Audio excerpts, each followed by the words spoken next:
YCP అధినేత YS Jaganmohan Reddy నివాసం ఉండడానికే రిషికొండ ప్యాలెస్ ను కట్టుకున్నారన్నారు ఏపీ ఉప ముఖ్యమంత్రి పవన్ కళ్యాణ్. రిషికొండపై జగన్ మాఫియా దంతాలు చేసిందని సంచలన ఆరోపణలు చేశారు.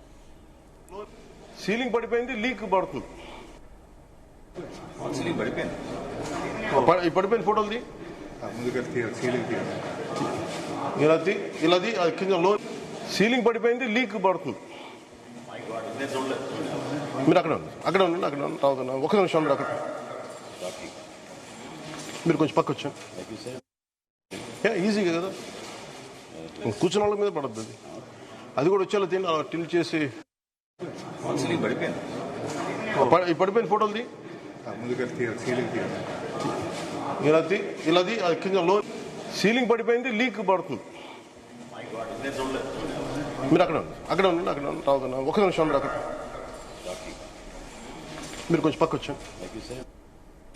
రిషికొండ టూరిజం రిసార్ట్ ను తన స్వలాభం కోసం జగన్ వాడుకున్నారని విమర్శించారు. రిషికొండ టూరిజం రిసార్ట్ ను పవన్ కళ్యాణ్ సందర్శించారు. ఈ టూరిజం రిసార్ట్ లో 2 బ్లాక్ల పేరిట 160 కోట్లు ఖర్చు చేశారన్నారు.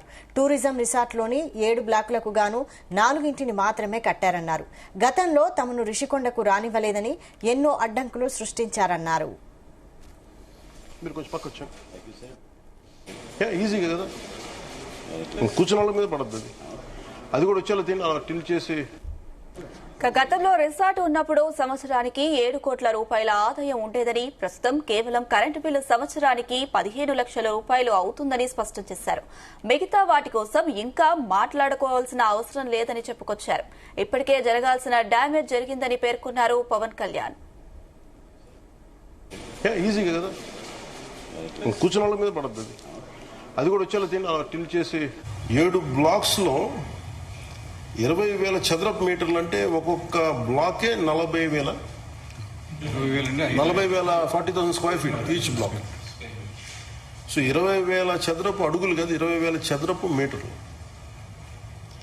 సో ఈ అన్నింటినీ కలిపి 9.88 ఎకరాల రిషికొండ మీద నిర్మించారు. దీన్ని సిఆర్జెడ్ రూల్స్ వైలేట్ చేశారు. అనుమతులు మించి కొండను దెబ్బేశారు. పర్యావరణం కూడా చాలా దారుణంగా దెబ్బతింది. నేషనల్ గ్రీన్ ట్రిబ్యునల్లో కూడా కేసులు వేశారు. ఆనరబుల్ సుప్రీంకోర్టు ఇంతకుముందు పడగొట్టిన హారికా హోటల్ స్థలంలోనే మాత్రమే నిర్మించమని చెప్పారు. వాళ్ళు ఎక్స్టెండ్ చేయమని చెప్పాలి. Supreme court is very clear. But దాన్ని వైలేట్ చేశారు. గొడవ హైకోర్టుకి వెళ్ళి ministry of environment, forest, government funds ని ఇక్కడ జరిగిన నష్టాన్ని, అతిక్రమణని, పర్యావరణంపై ప్రభావాన్ని అంచనా వేయమని ఆదించింది హైకోర్టు, ఆనరబుల్ హైకోర్టు. దీనికి ఎక్స్పర్ట్స్ బృందాలు వచ్చినాయి.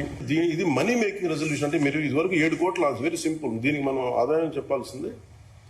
7 కోట్ల ఆదాయం ఉన్న రిసార్ట్స్. దీనిని 450 కోట్లు పెట్టుబడి పెడితే కనీసం ఒక 700 కోట్ల ఆదాయం వచ్చేలా ఉండాలి. అంతే కదా. కోటికి 100%, 200% అడగట్లేదు, కానీ 453 కోట్లు అంత వర్త్.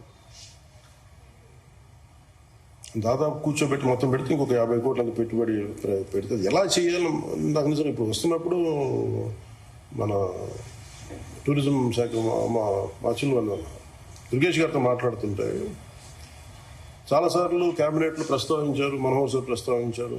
అందరూ ఏమన్నారంటే దీని ఏదో ఒక ఆదాయం. మరి నేనైతే ఇంకొంచెం ఎక్స్టర్నల్ ఇంకోటి చెప్పాను. అసలు టోటల్ నాదంతా ఈ ప్రాఫిట్ లెస్ మేకింగ్ ప్రపోజల్ చెప్పి దాన్ని స్కటిల్ చేశాను. ఉద్దేశం మంచిదైనప్పటికీ దాన్ని అంటే మన దీంట్లో ఏంటంటే it's tourism department property, government of AP property.